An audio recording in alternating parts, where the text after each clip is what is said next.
Welcome to FRC Media News for Thursday, June 23rd, 2016. I'm Keith Tebow. On this week's show, we give you an update on the Lake Avenue Sewer and Water Project. We provide details on the Fall River Toastmasters' first anniversary and check out a summer project at Morton Middle School. But let's start out the show by looking at the headline news of the week, and it's been a busy week.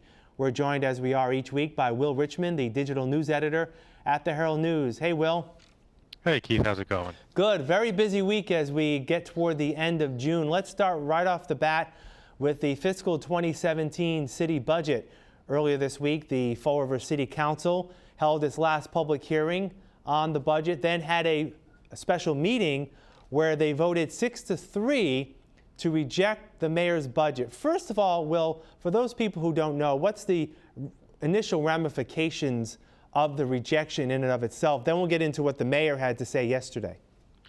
Well, the initial ramifications is that the budget can go back into the mayor's hands, and he could tweak it, make some changes at the suggestion of the councilors, and that type of deal. But though, as you mentioned, we'll talk about this a little bit more, that does not seem to be the position the mayor will be taking. So just so people know, the vote was 6-3 to reject the budget, which, as you say, goes back to the mayor. Yesterday, the mayor had sent out a press release, didn't speak to reporters yesterday as he was preparing for last night's school committee meeting, but sent out a release to say, in effect, that the City Council's vote to reject the budget was actually invalid. Talk about that. Yeah, they are saying that based on an advisory opinion from the Department of Revenue, that the way the council voted on the budget was an invalid vote. The reason being that they voted on the budget as a whole and not on individual line items. Though through further clarification, we're not talking about each line item within the budget, but the groupings of departments and that kind of organization. So at this point, the mayor's office is working on that advice. They believe the vote of the council was invalid. It essentially doesn't mean anything at this point, and that the council would have to readdress that vote at their meeting on Tuesday, if they so choose to. Now, for people who don't understand, the way the budget process, and we've talked about this before on the show, how it works here in Fall River is the mayor proposes a budget. The councilors can ask questions of department heads and the administration about the numbers within the budget, but they do not have a direct say in terms of amending the budget, either line item by line item, or either decreasing or increasing the budget in any way. So it's either a vote up or a vote down. And in this case... that's not quite true, Keith. Okay. The three options traditionally have been to approve, reject, or decrease the budget. Okay. The total bottom line has been the previous understanding. They cannot increase the budget. Okay, but they can decrease the bottom line, but not necessarily a specific line item. Is that correct? That is what the understanding has been. Okay. For a long time, though, and this is something we are working on today. And actually, I just received an update before I came in here. There may be some questions as to there may be a misinterpretation for many years on the powers of the city council and the budget.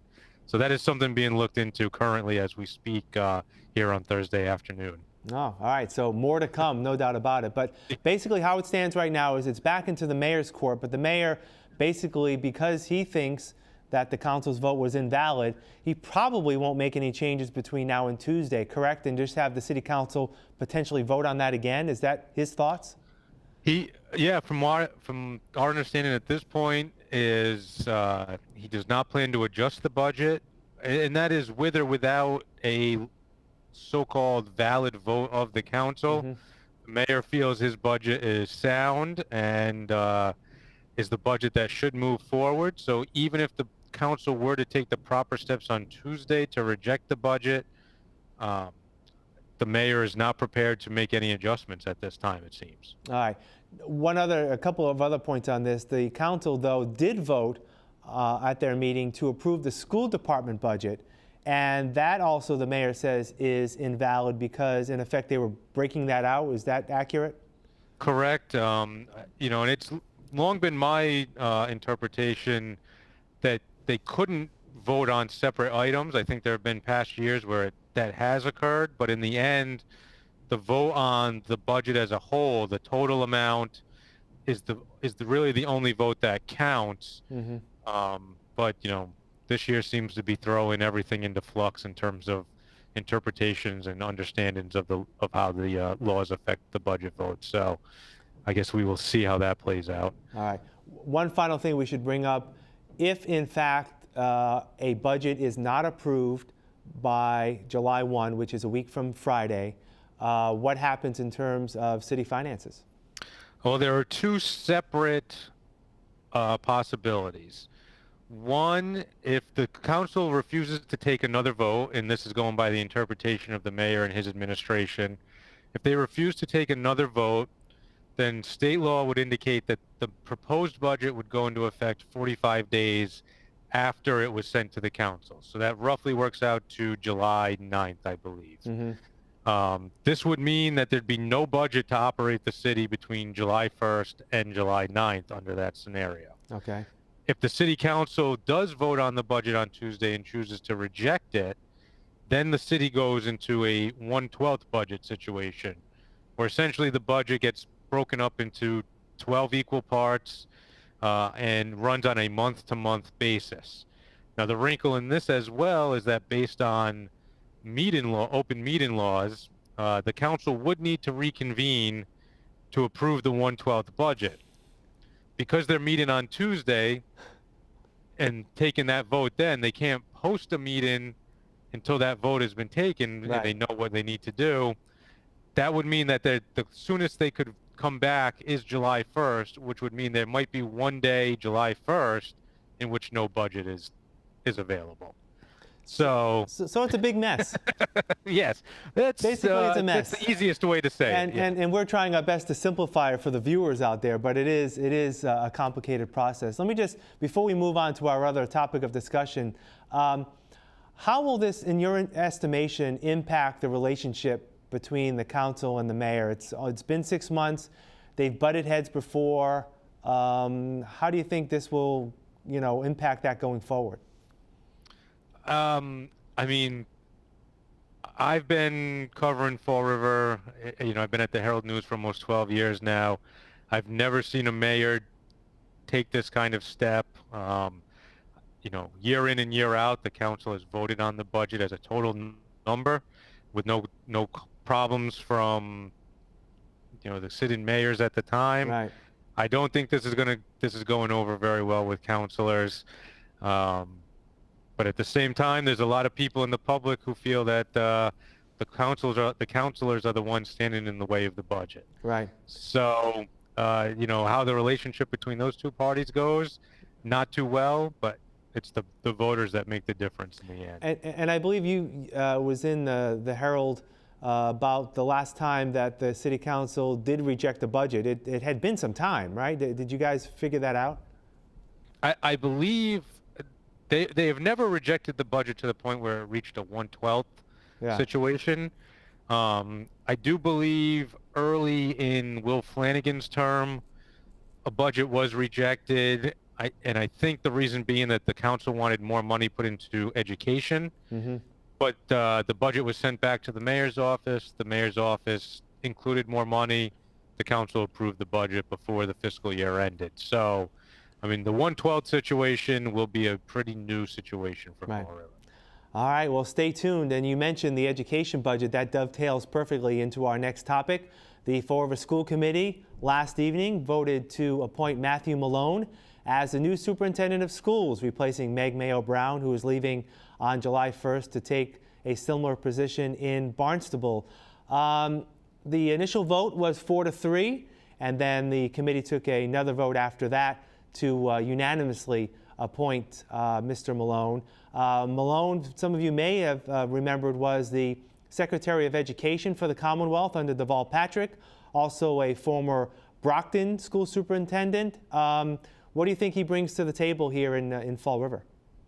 Well, he's a high energy guy. It appears the teaching staff here, or at least those that are active in the sort of politics of the Fall River school system, have given their sort of blessing to the hiring or the selection of Malone. So if he brings a good relationship with the teachers, that's a positive step. He's obviously well versed in Massachusetts guidelines and policies regarding education and the requirements of the state.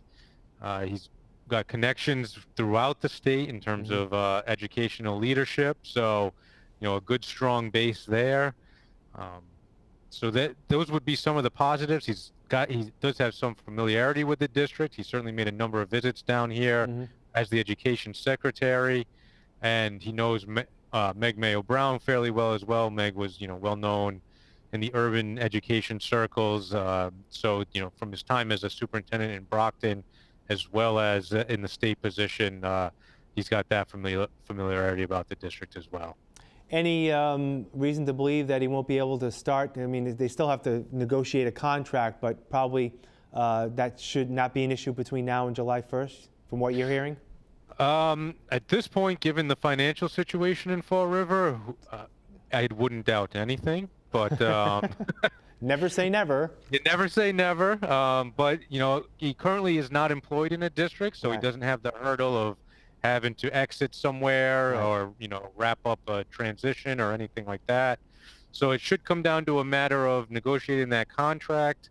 The financial aspect of the contract should be pretty easy to hammer out. The position was advertised for a certain amount. The committee knows what his experience level is.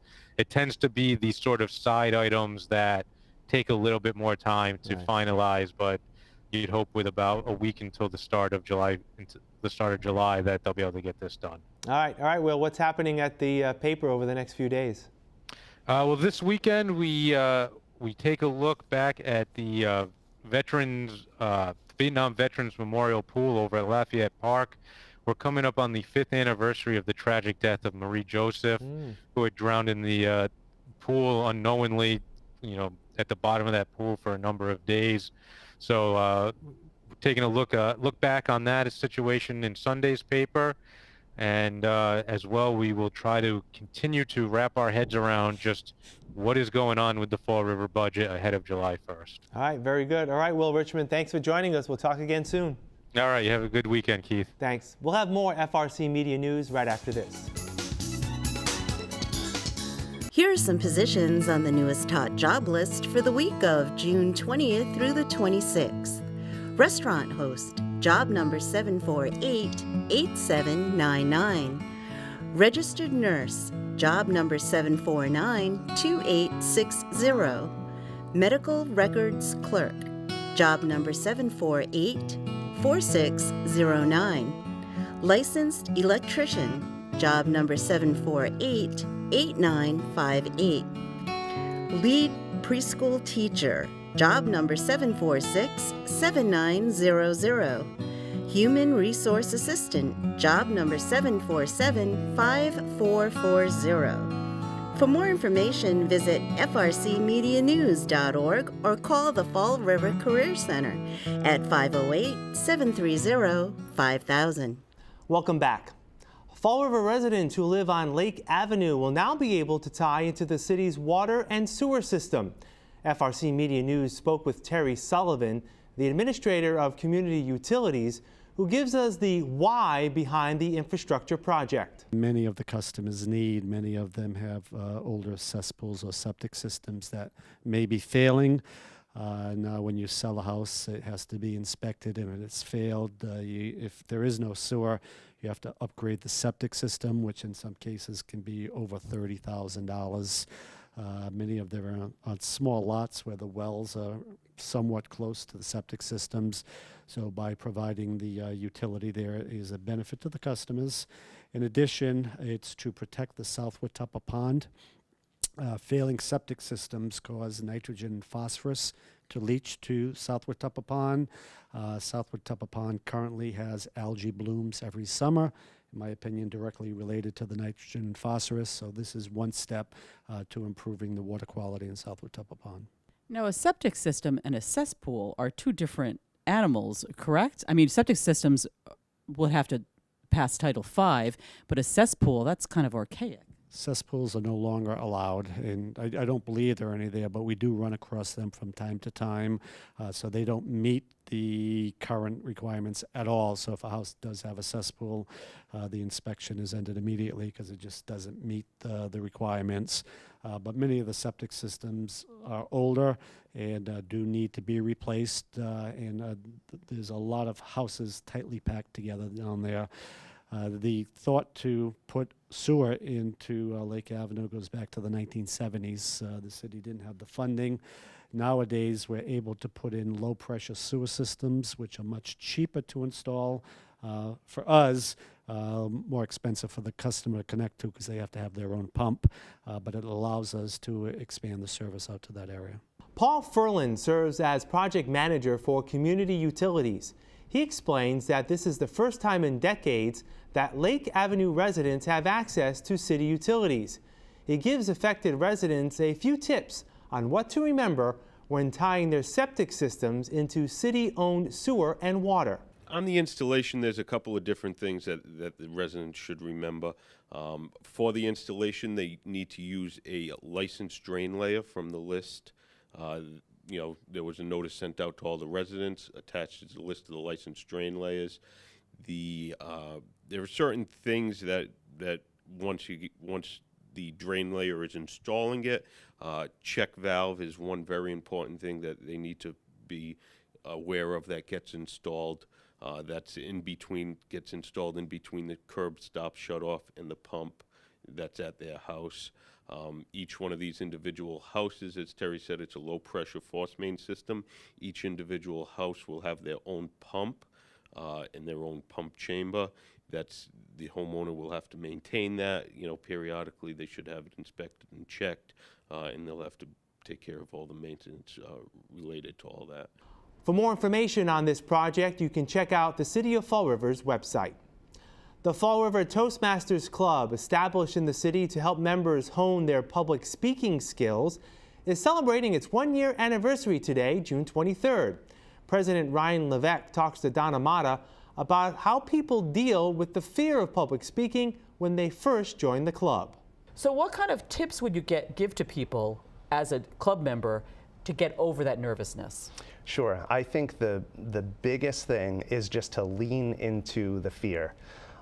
We have a member of our club that recently joined who he said to us, let me say, when a member first joins, the first major milestone is to give what's called your icebreaker speech. That's a speech that's 4 to 6 minutes just to introduce yourself to the club, to get the experience of getting up in front of the group and speaking. And this member expressed to me that his icebreaker was just working up the courage to walk into the first meeting. So people come at Toastmasters with all different levels of experience. Some people are a nervous wreck, some people have already been speaking for years. But wherever you come into Toastmasters, it's just about taking action and starting to make incremental progress to conquering that fear.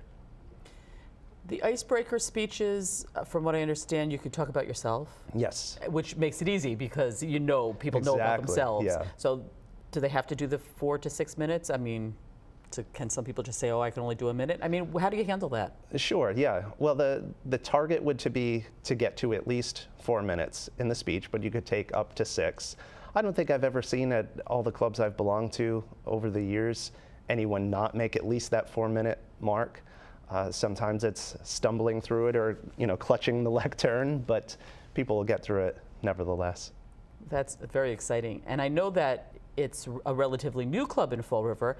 It started last June 23rd, I believe, and so you're coming up to a 1-year anniversary. Yes, we are. Yes, that is very exciting. The club, technically it's June 30th was the charter date, but the club kind of formed and elected officers on June 23rd. So we have a meeting coming up on Thursday, June 23rd of this year, where we'll be celebrating that 1-year anniversary. Levesque talks about how new members start out with their first presentation. Now, I know when you first joined Toastmasters, you have 10 speeches that you have to give. Yes. The first one is the icebreaker, and we don't have to go through all of them, but what is Sure. the last one? The last one, the last one is to inspire your audience. So the purpose of that last speech is to take all of the skills that you've learned in the first 9 speeches, put them all together into an inspirational speech. That's amazing. You've done this? Yes, yep, a few times actually. What was your topic? My topic, geesh, I've done it a few times. This is going back a lot of years. How long have you been doing it? I've been a member since 2002. Oh, very good. Yeah. Very good. Excellent. Okay, so Yeah. you can't, I'll just put you on the spot there for a Yeah, minute. actually, I do remember my first 10th speech. It was called Take the Next Step. And I used some examples of people in our Toastmasters club, one who was an ultra-marathon runner, and another who was a flight attendant with a debilitating fear of public speaking. Whenever she had to get on the microphone on the plane, she would hide around the corner so no one could see her to give her spiel. And she wanted to start a business, and she knew she couldn't do that without conquering her fear of public speaking. And so through Toastmasters, she was able to do that. So with my speech, Take the Next Step, I talked about Henry, the ultra-marathon runner, and how he did these 100-mile races one step at a time, and Susan, who was able to start her business one speech at a time, one meeting role at a time to conquer that fear. For more information, you can visit the Fall River Toastmasters Facebook page. School may be getting out this Monday, but there's a summer science project that's ongoing at Morton Middle School. A summer program at Morton Middle School will focus on students getting involved with designing and building a bridge at the Fall River Reservation. Here's more with Science Department Head Stephanie Saunders and Program Coordinator Maureen Estes. However, here at Morton, with the 21st Century Summer Program, we took it to the next level by having the students design the bridges, test the bridges, and then have finalists go to the officials and have one bridge chosen that was then built in the reservation. All of the other middle schools in the district do the actual unit, and they have assessments, and they do the same type of testing of the bridges to have a winner. But we are the only middle school that actually has bridges built in the reservation. What makes it special? Service learning. Morton's commitment to service learning, and this is evidence. Yes, kids learn. The curriculum is powerful. Our teachers are unbelievable. But when we're able to find that right service learning project, it just absolutely connects it for all students of all abilities. As for bridge safety once it's built, science teacher Eddie Abdow has that covered. They do a competition against each other to see which bridge can hold the most. And in the past, what we've done is we've piled books on top of them and see which bridge can hold the most books. This year we did a little differently. We filled 2-liter soda bottles with water, and we hung them off the bridge so it would actually hang from the deck, which is where the load is actually on a bridge, not on the top. So we got an even more accurate measurement this year. And if it can hold more than 20 pounds of soda or water, then we know that it's a safe bridge. For FRC Media News, I'm Keith Tebow. Local nonfiction author John Cummings has published a book entitled Cream of the Crop, which is being used by city students. This particular book is currently being taught at Durfee High School as part of the History of Fall River class. So it's been for the last year and a half in the History of Fall River class. And what I do is I bring people who are in the book into the class to talk to the kids. And there's 260? Yeah, 260 people in Wow. that book.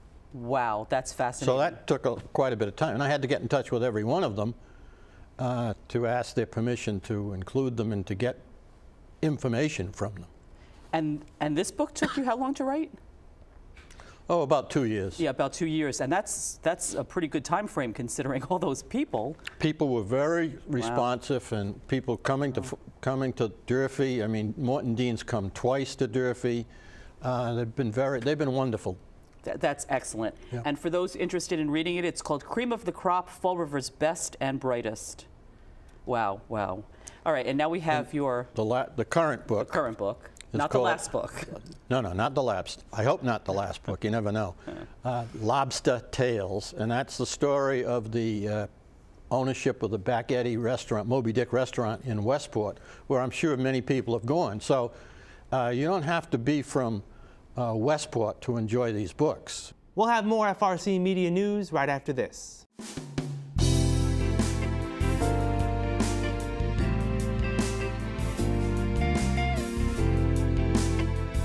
So this is Snow. Snow is 7 years old now.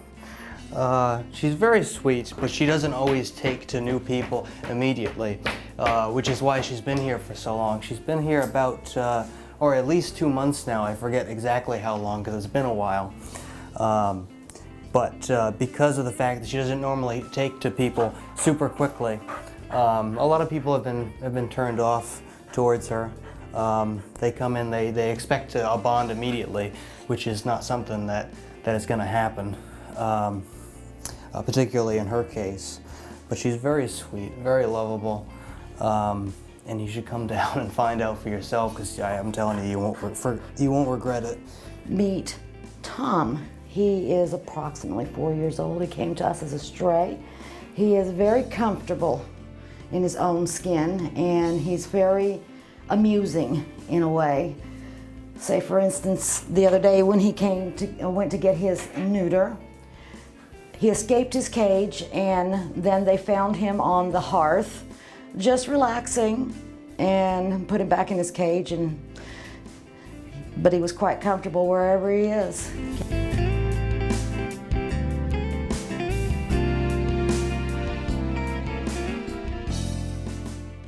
About a week ago, the Children's Aquarium and Exploration Center of Greater Fall River lost its parrot named Trouble. But now, Animal Control Supervisor Cynthia Berard-Kadima says Trouble has been found, safe and sound, a day after taking flight. A woman called me crazy, ecstatic. I mean, her bird had flown away. She was crying. She was going nuts. Her bird had flown off her shoulder. She thought its wings were clipped, and it wasn't clipped, so it flew away. It was gone overnight. Somebody called me the next day and said, this is kind of a strange call, but I have a parrot on my shoulder. So I was able to connect them, and the woman was totally happy. It was actually the bird from the aquarium, I guess. So. Yes, that Melissa is the one who owns that aquarium, and I know that she lost her parrot. She was so happy. They thanked me, and it was just nice to have that connection. He wasn't actually that far from where she lost them, but it was a whole night that she lost them. So. Oh, very good. Thank you very much for that news. For FRC Media News, I'm Donna Mata. Another bike helmet giveaway for children ages 9 through 12 is scheduled for this Saturday, June 25th.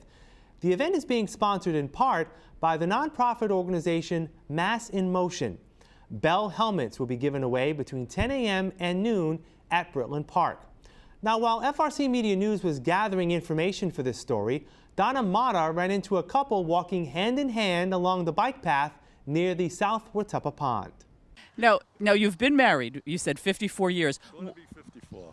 And what would you say to other people who are just newly married? How do you keep your marriage alive? We're connected by the hip. Would you agree, Irene? Absolutely. Lots of hard work, though, right? We've been retired. She's been retired 14 years. I've been retired 13 years. She's a lot older than I am. But